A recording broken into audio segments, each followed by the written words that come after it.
ஓட்டுநர் கரீம் அவர்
ஆப்ரேஷன் தியேட்டரில் எல்லாரும் ரொம்ப ஆர்வத்தோடு காத்துட்டு இருந்தோம். வைஷாலிக்கு ஆப்ரேஷன் நல்லபடியாக முடிஞ்சுது. அவள் வெளியே வந்து வாயை திறந்து பேசின முதல் வார்த்தை என்ன தெரியுமா? சுக்ரியா.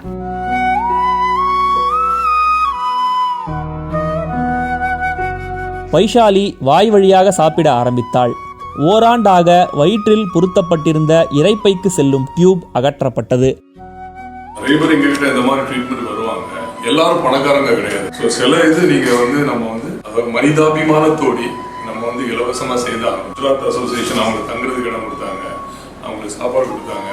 ஸோ இப்போ நிறைய பேர் அதை அவங்களுக்கு செய்யணும்னு இருக்கும்போது நாங்களும் அதை ஒரு கடமையாக நினைச்சு அதை செய்தோம். அதனால இதில் டைம் முக்கியம் இல்லை. வைஷாலிக்கான சிகிச்சை பல்வேறு நல்ல உள்ளங்களின் கூட்டு முயற்சியால் தான் சாத்தியமாகி இருக்கிறது. இந்த உண்மை கதையை நாங்கள் ஆவணப்படுத்தியது உங்களாலும் இவர்கள் மாதிரியான லட்சக்கணக்கான மக்களுக்கு உதவ முடியும் என்பதை உணர்த்தவே. வைஷாலிக்கு மேற்கொண்டு சிகிச்சை செய்யவும் நிதி உதவி தேவைப்படுகிறது. உதவ விரும்புபவர்கள் இந்த வங்கிக் கணக்குக்கு உங்களால் முடிந்த பணத்தை அனுப்பலாம். தன் மகளோட வாழ்க்கைக்காக போராடின ஒரு தாயின் முயற்சிக்கு கிடைத்த பரிசு தான் இது.